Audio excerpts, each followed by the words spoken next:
Okay, and just wanted to go through some learning outcomes for our session. We will be identifying learning outcomes suited for the use of open educational resources, which we'll refer to from now on as OER. We'll identify open source statistical software and their strengths.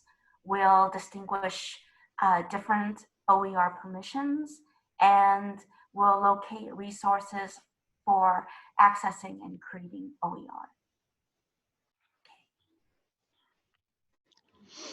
And what we'll go through during the session is what are open educational resources, why OER, will provide locations to find OER and examples of them. We will be discussing what it means to review an OER, to create an OER. We will go through open source statistical programs, and we will go through deciding factors to use to decide to use OER. Next. Lindsay already went through the housekeeping, so we'll go on to the next slide. So what are open educational resources? The definition is free and openly licensed educational material resources that can be used for teaching, learning, research, and other purposes. Next. OER include a number of things that involve teaching and research and learning. They include textbooks, articles, courses, videos, graphics, software, lesson plans, games, syllabi, number of resources that you can use. Next. Open access is another definition, and it refers to scientific research literature that is digital, online, free of charge, and free of most copyright licensing and restrictions. So there's an incredible amount of scientific research conducted at universities and institutions. However, the findings of this research have been they're published in scholarly journals with costly subscriptions. So open access, there are databases for open access journals that cover all areas of science, technology, medicine, humanities, and social science. Next.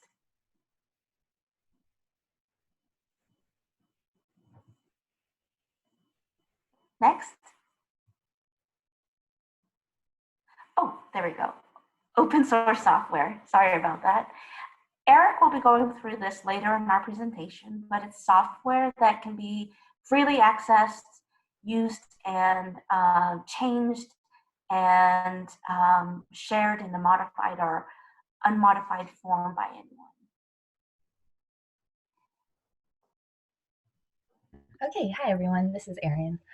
So I'm going to go through some of the ways that we can talk about the research with OER and some of the frameworks that we use for explaining why OER are such a great resource. So as Stephanie went through the definition of open educational resources, there's a good number of definitions, and Stephanie went through kind of the most accepted, I guess, and widely used definitions of open educational resources. And so one group that is really prominent in the OER field is the Open Education Group. And so they are responsible for compiling research and creating different frameworks to study OER. So they conduct their own original research, but they also provide resources to other researchers who are trying to study the effects of open educational resources. So a couple of years ago, this was one of the best places to go to find this research. There wasn't a ton of research being done on it. But fortunately now, there's a lot more research that you can kind of look to and other databases that you can use to find this research. So the Open Education Group, I have their website on the screen. They design and share different methodological and conceptual frameworks for studying OER. And so what we're going to use is one of their frameworks to describe how to study OER. Eric, can you hit the next slide? So when we think about why are we using OER, a lot of you are coming here most likely with your own reasons for using OER, or maybe some reasons that you're interested in potentially using OER. And the Open Education Group has what they call the COO framework to kind of explain the different reasons and to categorize the different ways that we study OER. So the COO framework, COUP, has 4 strands within it. They refer to cost, outcomes, usage, and perceptions. And so after I go through each of these, I will give you a heads up that there will be a group activity. And so you don't have to know what all of these definitions are. You don't have to know every single thing that would fall within each category. They kind of overlap in a lot of ways.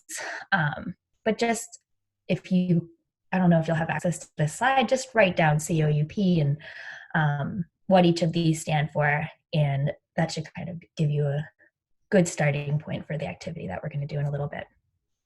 So I'll briefly explain here, and then I'm going to go through a little more in depth with some examples of different studies that have focused on each of these different strands. So cost refers to typically money whenever we think about OER. And this can be at the student level for sure. This is one of the first things that we think about whenever we get rid of a textbook or a program for an open access or open educational resource. The cost we can pretty easily calculate is going to be lower for students.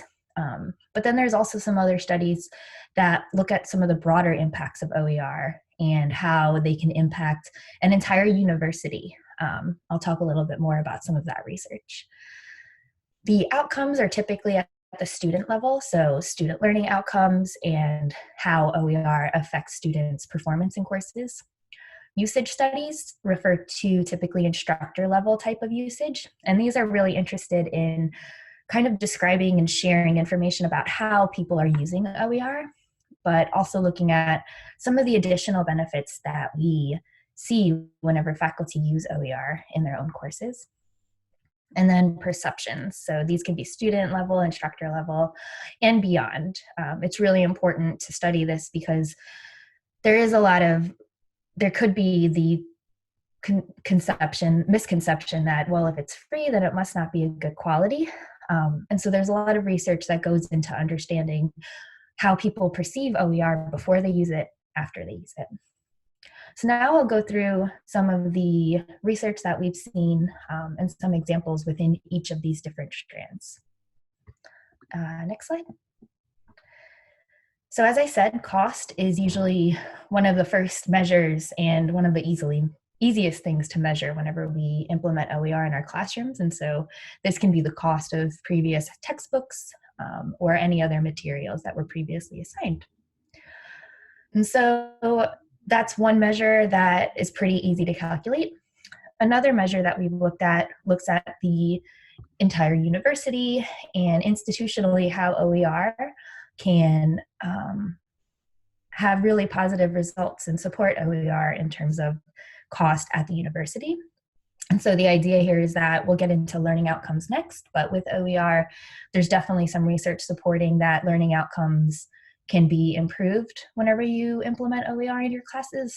And so the idea here is that students having access to the textbook or whatever resources it is that they're using, that should to lower drop-in withdrawal rates, higher retention rates. And so the idea here is that changes in tuition revenue due to changes in drop rates and all of these other measures that we're seeing in outcomes. So the cost of materials is one really easy to measure variable, but there's also studies that are looking at some of these broader impacts of implementing OER in our courses and our research. Next slide. Okay, so we talked about cost. Now the next The second of the 4 strands is outcomes. And so research supporting outcomes, this comes from the Open Education Group. They found that OER increases student access to critical learning materials and expands faculty's academic freedom, consequently improving student learning outcomes. So this is one of the biggest benefits that we really see in terms of learning outcomes. At the very least, we see that OER are either going to keep learning outcomes pretty similar to previous semesters, but what a lot of studies are finding is that it increases students' access to these materials. So from day one, students have access to the course textbook, the stats program. They're not going to be dealing with issues of not getting a textbook until 2 or 3 weeks into the course. And so they have access to not just the textbook, but all of the different learning materials faculty are giving them. And this can improve student learning outcomes. And then there's also the section in there about expanding faculty's academic freedom. And so this kind of falls into the usage category a little bit, looking at how OER impact faculty and how they use the different OER. And so I'll talk a little bit more about that in usage, but having all of these materials and being able to kind of hand select really can improve, really can just make the course a bit more rigorous. So I'll talk about that in usage, but the idea here is that that should then also influence student learning outcomes. Next slide. And then the next quote comes from another study. The quote, faculty may find online open textbooks to be more accessible for students, particularly for searching and note-taking. And so this is a really nice finding. Again, students have access to it right away, but they also have access to it in a way that they might not have with typical textbooks or materials. So the idea being that students might have to rent the textbook and then know that they have to return that, or if they want to sell their textbooks back, they have the ability to do that with an online textbook, but with open educational resources, they can pretty much do whatever they want with an electronic resource. So faculty have reported that it has been really helpful for searching and note-taking and just having the materials at hand for whatever it is they want to do with it. I will say now that these slides are definitely focusing on the research supporting OER, and there is research to show some of the barriers to using OER and the issues with having an electronic textbook and things like that. So I will say that there definitely is, there are research articles and studies reporting on some of the issues with OER, but the research that I'm talking about right now is really going to be supporting OER and is the majority of what we're seeing. Next slide. Okay. So we're on the third of the 4 strands, COUP. So this is the Q usage for OER. So the first quote comes from an article from D. Fink. Adoption of OER can provide opportunities for thoughtful course redesign. So I alluded to this a little earlier in the cost strand of the Q framework. And so the idea here is that it takes a lot of time to implement OER in your class, just as it does with anything new that you're going to be doing. If you decide to redesign your course and use a new textbook, that's going to be a lot of time to decide what chapters to be using, how to be using those chapters. You're going to have to be really thoughtful about course redesign. And so a lot of faculty have reported that implementing OER has been kind of the push to be really thoughtful and the necessity to really think about their course and redesign their course, going back to the learning outcomes, and really just kind of getting their course to the next level is what we're hearing from a lot of faculty. And then the second quote, respondents reported that the top 2 barriers to using OER were finding relevant and high quality OER. So this refers, at first glance, it does not seem like a positive and is not supporting OER, but really this was reporting that the top 2 barriers were the finding relevant materials and the high quality OER. And so those are issues, but those are kind of good issues to be having in that the benefits are really widely accepted and OER are being implemented, and fortunately this was from 2016, and I'd say even now in the couple of years since then there's a lot more resources and a lot more materials, and rigorously reviewed and approved materials. We'll get into kind of the review process later. And so in 2016, it was reported that finding those materials could kind of be the hardest part of implementing OER, which is kind of a good problem to have. Next slide. Okay. And then finally, the perceptions. So COUP, perceptions and research supporting OER within perceptions. So most students had favorable opinions of the open textbook and prefer to use them over traditional textbooks. So a lot of studies look at student opinions after using an open textbook. And so comparing either students in one semester who used a textbook and one semester of students who did not use a hard textbook, and they used an OER instead. And after using the OER, a lot of studies find that a majority of students do prefer them to the traditional textbooks. They do cite the cost as really helpful, but there's also a lot of other benefits that students have also reported for using OER. And so this is really good for providing some support for the perceptions of OER. And even if people might be apprehensive at the thought of using these free materials, a lot of studies are finding that once students do get the opportunity to use them, they're pretty happy with their instructors did choose to use them. Next slide. And then the last quote related to the COO framework. So when comparing the quality of OpenStax textbooks, so this was the OER textbook, to other previously used printed textbooks, the faculty participants agreed that there were things that were missing from the OpenStax textbook, but that they always had the same experience with regular textbooks too. So again, this is another one that at first read might not seem like the most positive report, but it is positive in that there are issues with OER. We're going to find issues. It is what it is, but the issues that faculty seem to run into seems to be the things that they typically run into, whether they're using a paid textbook or a paid program or other types of resources that are not open educational resources. All right, so next slide.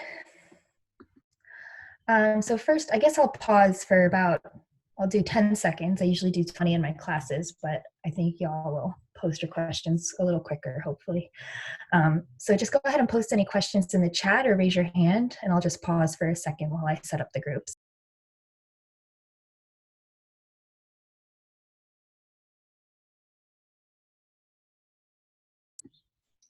Okay. So we're going to go ahead and oh, Heidi, go ahead, Heidi. Thank you. Yeah, thanks. You were mentioning under the perceptions that most students preferred the open textbook over the traditional ones.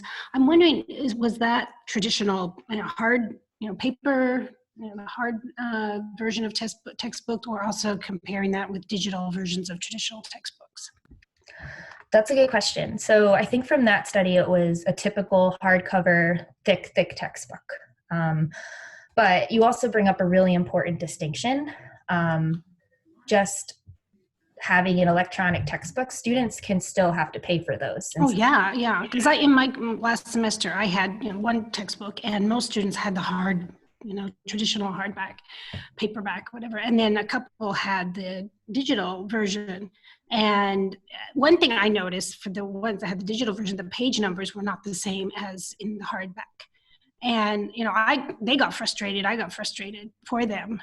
And they had to pay for it. So that was just a question I was wondering in this comparison. Yeah.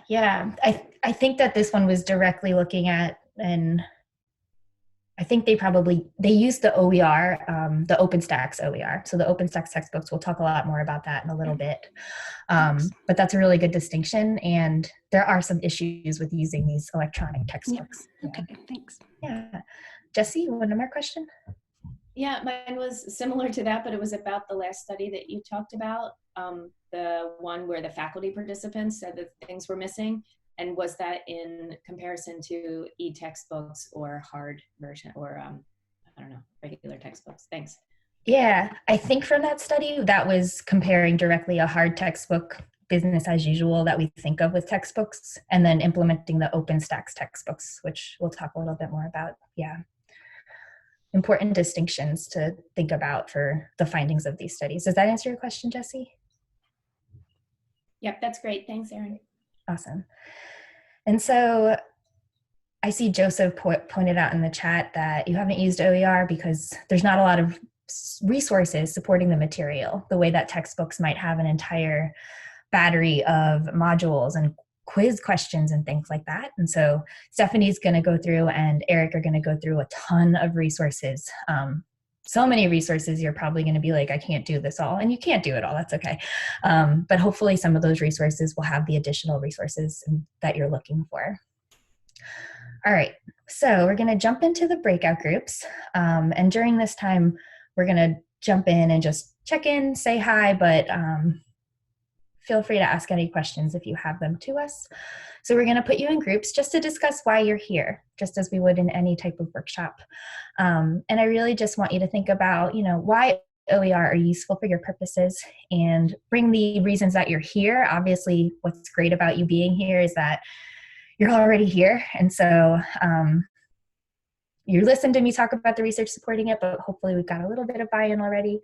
But talk about why you came. But as I went through some of the other research, maybe there's some other areas within the COO framework that might be applicable to your own purposes for using OER.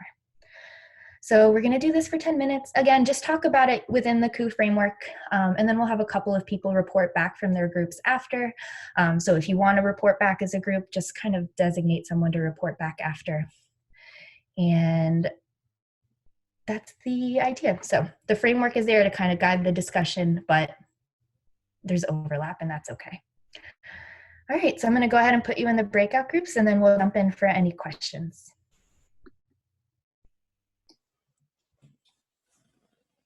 Welcome back, everyone. We're almost back. And it looked like everyone joined a breakout room, which is so exciting because I know sometimes with a class of 100 students, some of them just don't for whatever reason. So thank you, everyone, for your participation. And the conversations were amazing, and the types of things that we think about and talk about that we're not going to present on, but all of the issues that you all were talking about related to textbooks and publishing and everything, super relevant, and one of the reasons we wanted to do this workshop. So I guess, I don't know if you all knew the groups, but if one person did, can someone raise their hand to volunteer, whoever was the report back person for each group, and I'll go ahead and call on each of you. There's a raise hand bottom at the bottom of your screen. Or there should be.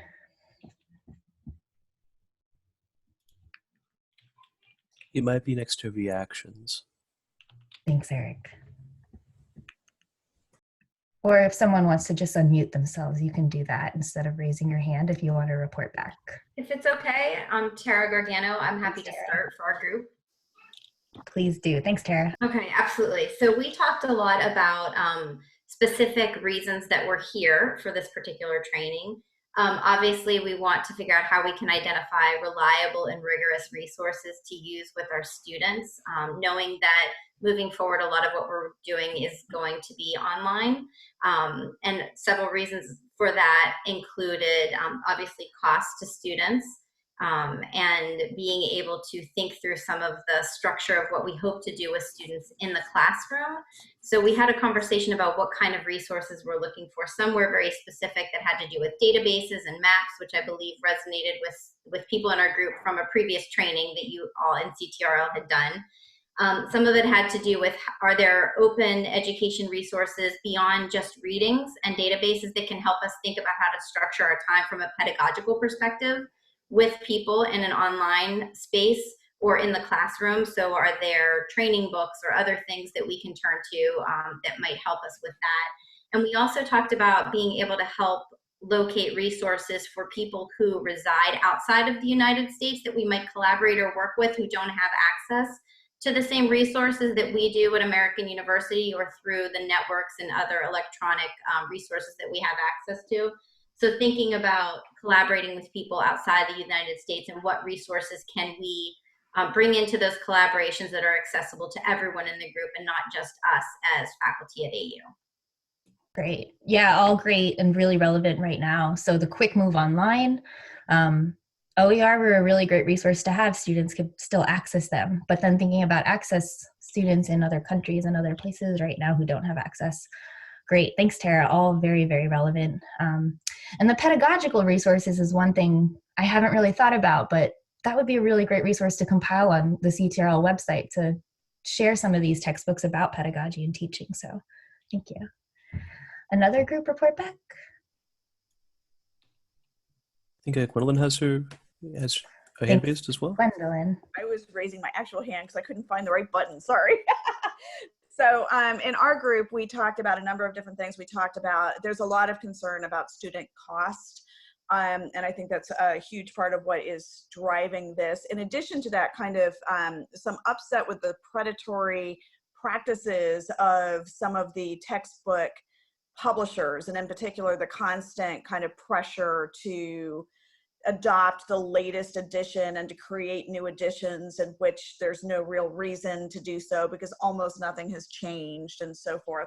In addition to that, we did talk some, a couple of us are from the library faculty, about the fact that with the electronic textbooks, they won't sell them to libraries. And so, you know, we have typically gone through these processes, or we certainly cannot get, you know, multi-user licenses for a lot of them. So, you know, as we're attempting to move online, a large part of their kind of predatory practice is they will only sell an electronic copy to a single student who therefore cannot resell it. And that's part of their method for trying to do this. And that creates really significant problems for our students in this moment in which so many of them are going to be particularly economically hard hit by our current situation.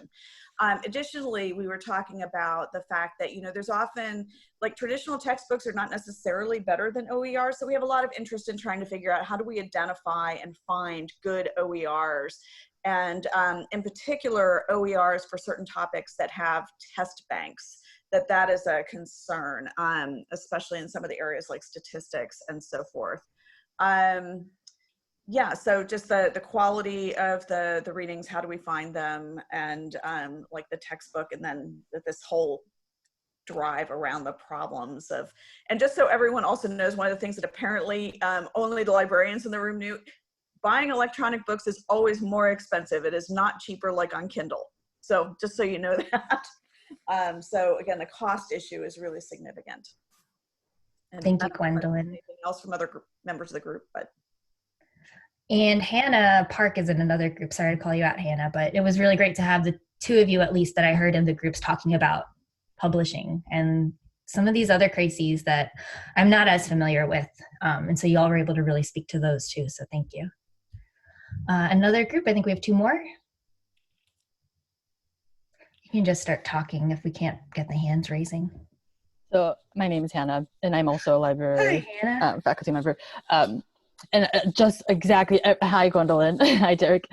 So everything that Gwendolyn talked about, we kind of talked about too. I think people don't really understand how broken our publishing landscape is. Just from the textbook side, from the scholar, like journal article publishing side, it's just very broken. And like literally an ebook could be 5 times the cost of a regular print book. And if we're forcing, and publishers are refusing to sell ebooks to us, especially textbooks. So if we're in an environment where we're forcing students to be online, but we cannot provide resources for them unless we pay like 5-10 times the amount, there's just something has to give. And so I have been talking to my School of Education faculty about encouraging to go towards OERs. One problem that I've come across is, for some, OERs might be fine for more general resources like introductory textbooks, but I have a faculty member in particular who wants to look at critical research methods, looking at research methods from a social justice lens. And so it's been kind of hard to find an OER for that. So basically, we're gonna have, like, if it doesn't exist, then like we have to encourage faculty members to create these OERs. So then that goes into tenure and promotion policies. What can we do to incentivize faculty to create OERs and also to create open access journal articles, and just open access in general. So then it goes into this huge, like much larger question of tenure and promotion, and incentivizing faculty to create content that's accessible.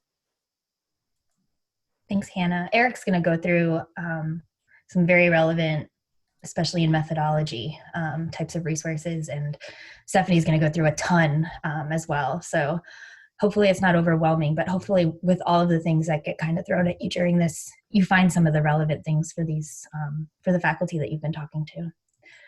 All right, one more group. If you all want to abstain, that's okay. But if someone wants to start talking from the unrepresented group. Okay, that's okay. No pressure.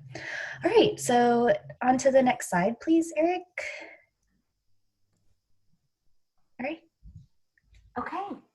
So what are your options with open educational resources? And Hannah, you had mentioned a few options. The first, you can adopt the use of an OER, meaning you can find the material on the website and you can use it for teaching. Second, you can review the materials, such as the textbook, and rate the quality of them. You'll later learn that this can be done with OER repositories, such as Open Textbook Library and OpenStax. This is actually a good way to start if you want to decide to adopt a textbook for your class, is to review it first. The third is you can create your own educational materials and license them under an open license for others to use your intellectual or your creative property. Next slide. Where do you find open educational resources? And here are some options for textbooks. Next slide. Open Textbook Library contains textbooks that are maintained by the University of Minnesota. All the textbooks in this library are complete and openly licensed. Many books in this catalog are reviewed from instructors from a variety of institutions. Next slide. So the examples that I'll be giving of OER in this presentation are disciplines from the audience. And in most OER repositories, the resources are searchable by subject, as you can see here. So here's an example, an introduction to environmental science. You can see that this textbook has been rated with 7 reviews, and you can access the book simply by clicking on the PDF. Next slide. OpenStax is a publishing unit at Rice University. It's a nonprofit organization. Their free textbooks are developed and peer-reviewed by educators. So the next slide will show the categories of textbooks that are organized by subject.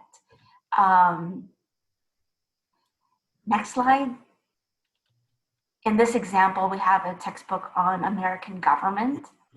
And I wanted to show here that you can view the table of contents, select and choose from whatever topic you want by scrolling down the list. And there are a few ways that you can view the textbook. Next slide. BC Campus Open Education Resources. They created a collection of open textbooks in the 40 highest enrolled subject areas in the British Columbia province.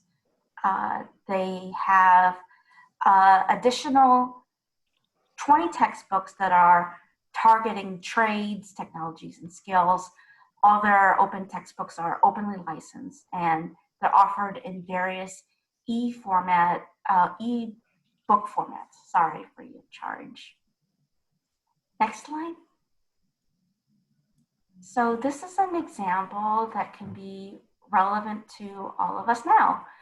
This is an education book, Teaching in a Digital Age. And there are multiple ways to view this book, digital or print PDF, e-reader, and even Kindle. And on the right side, there are all the various subjects that they have textbooks for. Next slide. Simulations. Next slide. So this is one of my favorite websites. It's fet.colorado.edu. FET stands for Physics Education Technology. It's more than just physics, though. FET Interactive Simulations is a project at the University of Colorado at Boulder that creates free interactive science simulations. Science includes the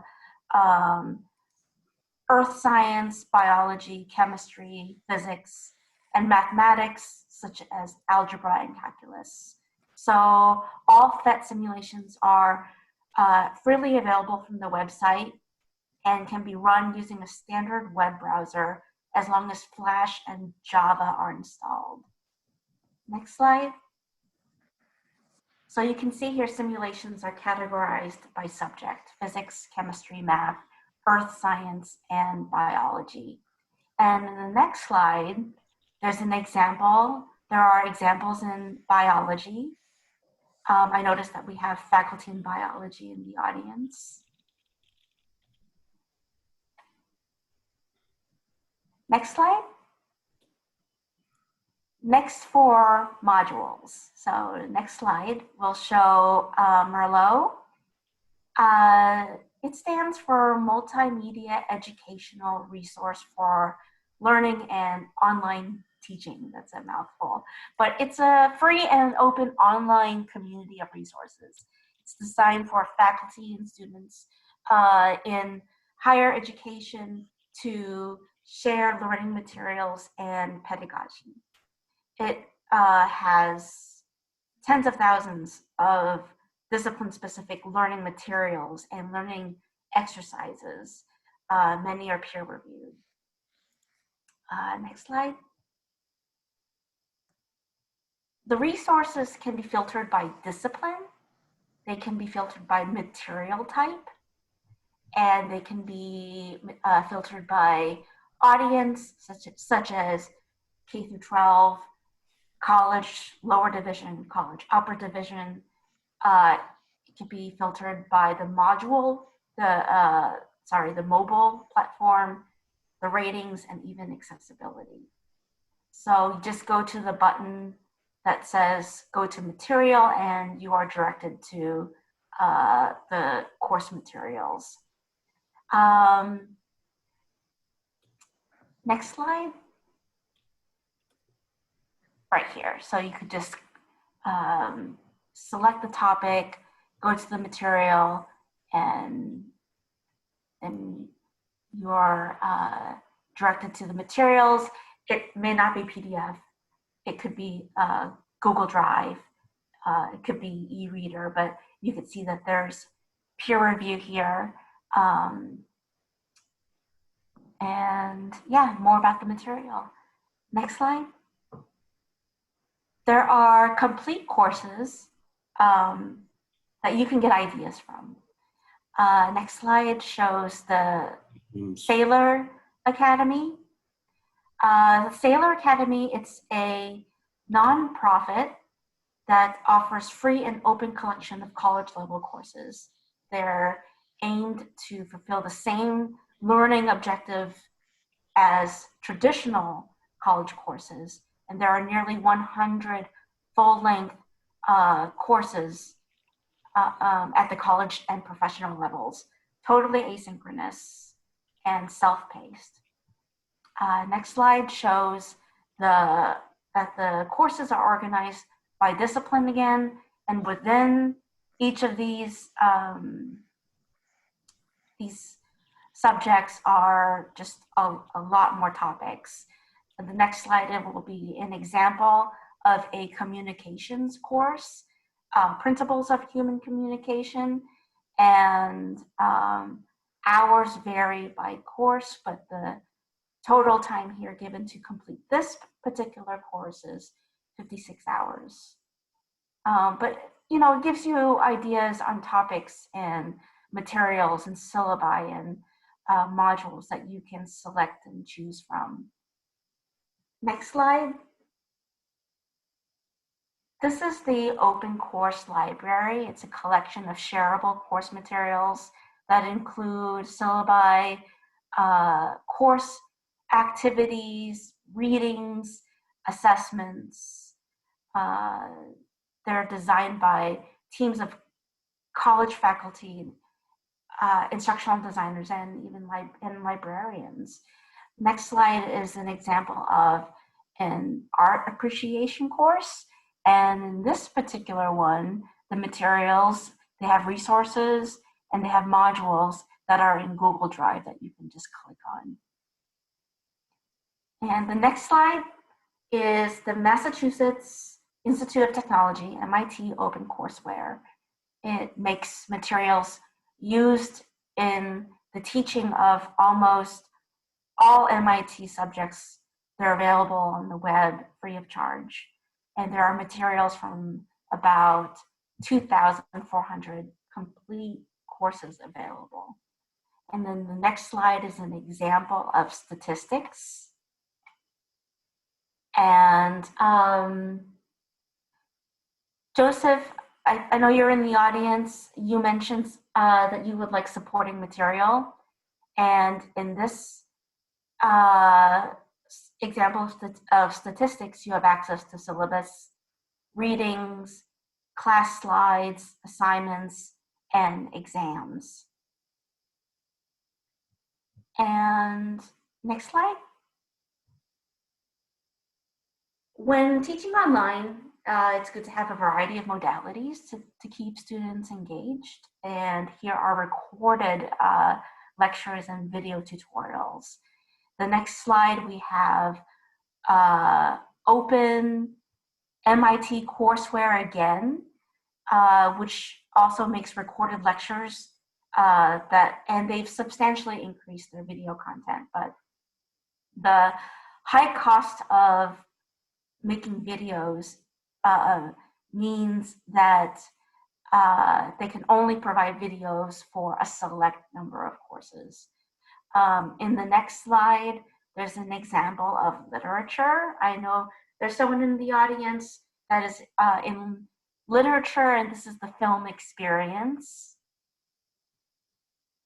And next slide, MIT has their own MIT YouTube channel where recorded lectures are uploaded. And in the next slide, this is their splash page, their welcome screen, and kind of gets you to look around to look for videos and various topics.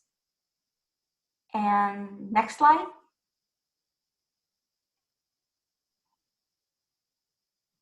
You're all probably familiar with TED Talks, technology, entertainment, and design.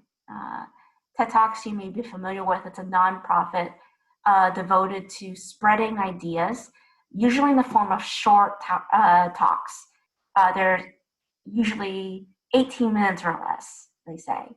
And in the next slide, there's an example of a 15-minute crash course in organic chemistry. Next slide. TED also has TED Ed, and they support teachers in learning by using high-quality animated videos and share them online for free. The animations are a collaboration of experts such as educators, designers, animators. Next slide has an example animations or cartoons as I like to call them, for someone in the audience who's in health. This is for a health class. And in this I chose an animation on what is fat.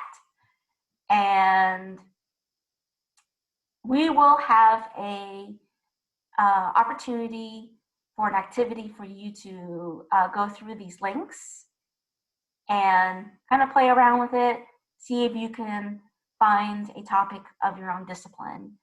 So I'm just going through these really quickly, but we'll have an opportunity to explore and click around in the next few minutes.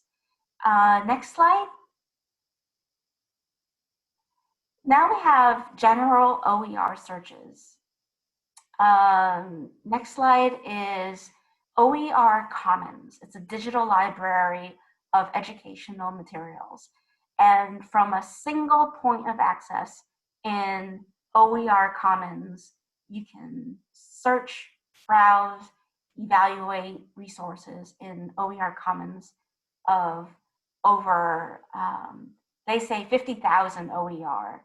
And in the next slide, here you can select from open books, interactive mini lessons, simulations, and full university courses. And next slide is the most basic kind of research you can make, which is on Google. There's an advanced search. And as you can see, you can narrow your results by usage rights. And you can select resources that are free to share or modify commercially. You can just filter it with materials that you can use. Next slide. So Creative Commons. First of all, I just so you all know, I'm not a lawyer and I'm not a copyright expert. So you may have questions that I'm not able to answer, but I can probably direct you to places where you can hopefully find the answer. The reason why I'm even mentioning Creative Commons here is because once you find an OER, you're going to want to know how you can use it. What do you know when how do you know when content is okay to keep? How do you know if content's okay to use or share? And Creative Commons is a global nonprofit organization that provides licenses to creators who want to share and their intellectual, their creative work. In other words, they provide the licenses that tell users, teachers, faculty, it's okay to use work that someone else has created. There are other licenses out there, but Creative Commons it's kind of like the global standard. It's for open licenses. Next slide. So what's needed is a license to tell the end user or faculty that they are protected to share certain material, certain resources. And that's what a Creative Commons license is. For creators who wish to share, they use a Creative Commons license, and they are given a range of choices between retaining all rights and relinquishing all rights. So that's an approach that Creative Commons calls some rights reserved versus the copyright, which is all rights reserved. What I understand is with a copyright, if you wish to use it, you have to contact the copyright holder, ask for permission to use it, they give you a license, and they charge you $20 per student. But with so that's all rights reserved, but Creative Commons is some rights reserved. And next slide.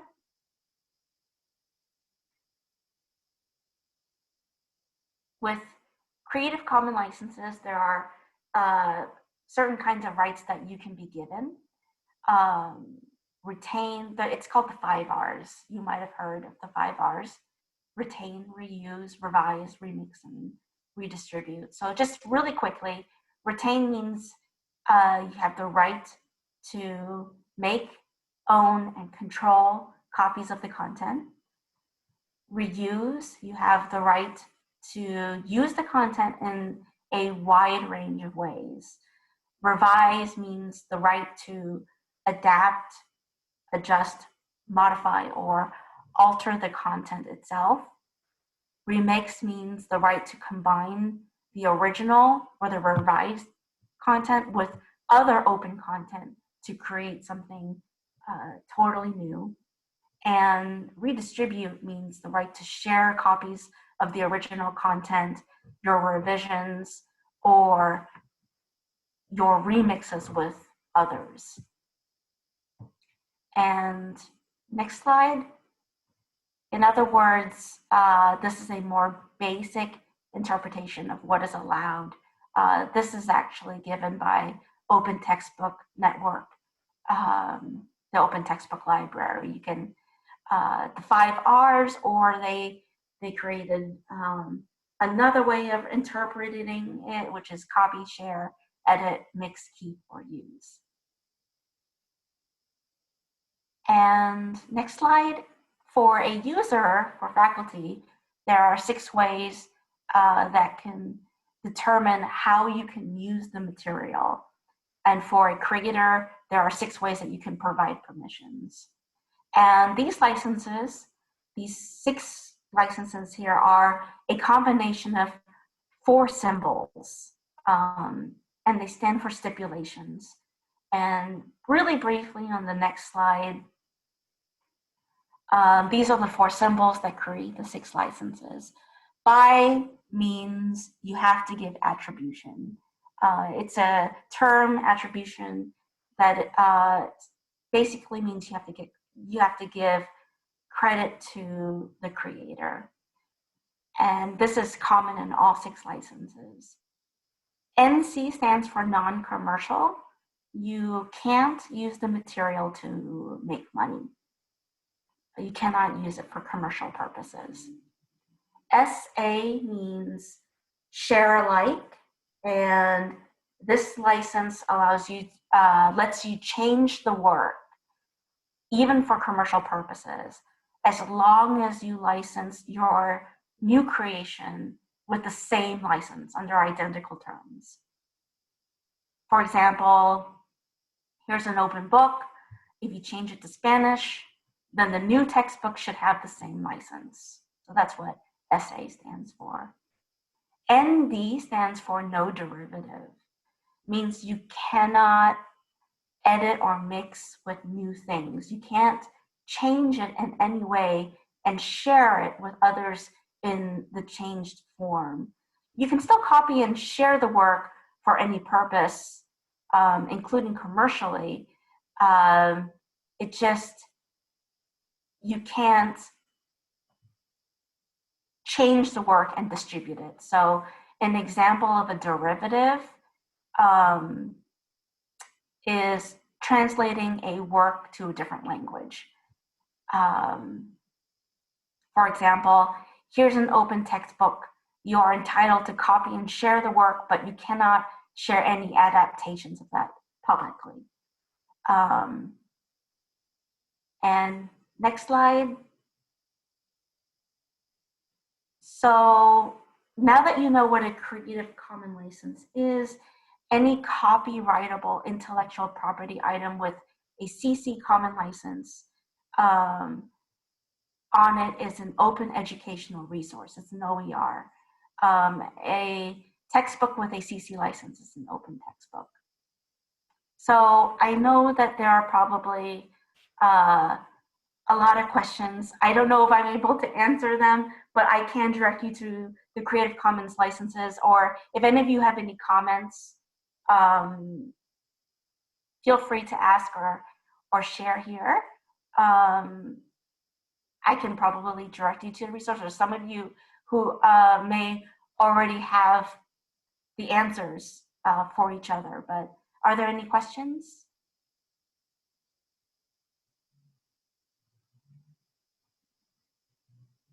Hi, this is Hannah. I just wanted to point out that the North American headquarters for Creative Commons is right here at AU. So I always thought that that was a huge, huge deal. But for whatever reason, I don't know, we just don't really partner with each other across Washington College of Law and AU. So, but anyway, it's a huge deal that Creative Commons is here. Good to know. Good to know. Thank you so much, Hannah. Anybody else who can share or have any questions that others could answer? Hannah asked a great question in the chat too. Yeah.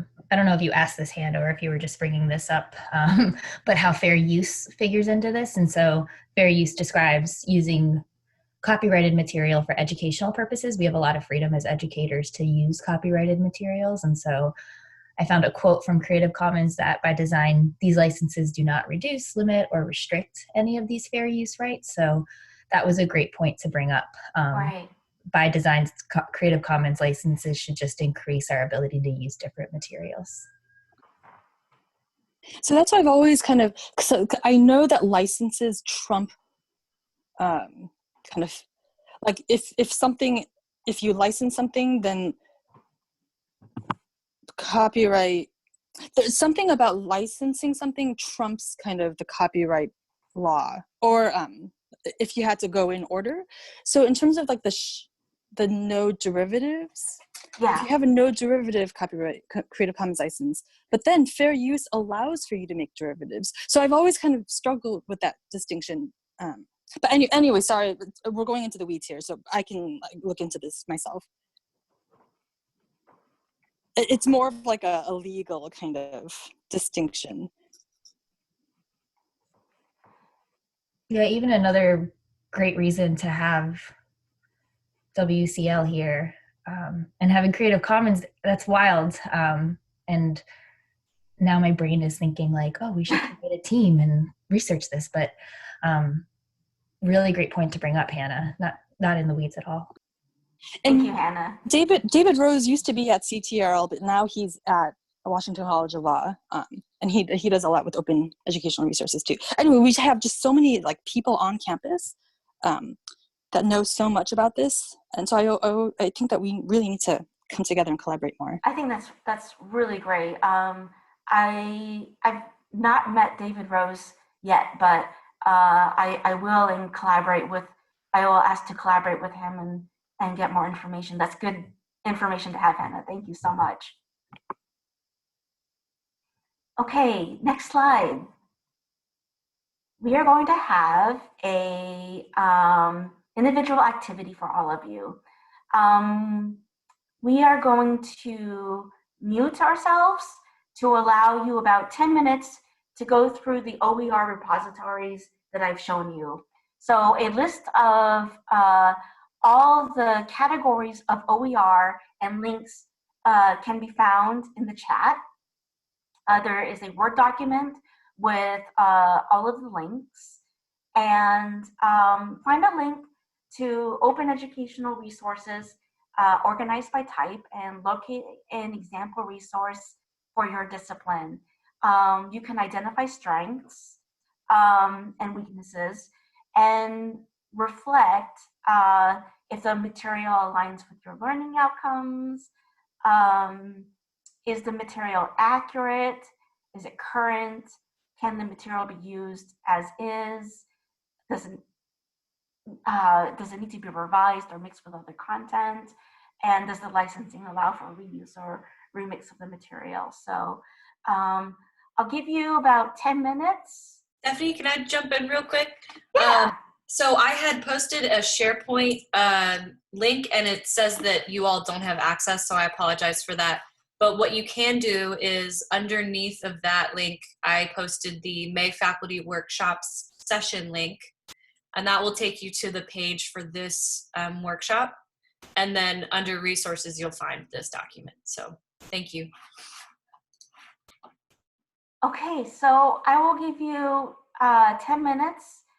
We'll report back to the team after that with any findings, interesting findings that you may have. We're gonna mute everyone.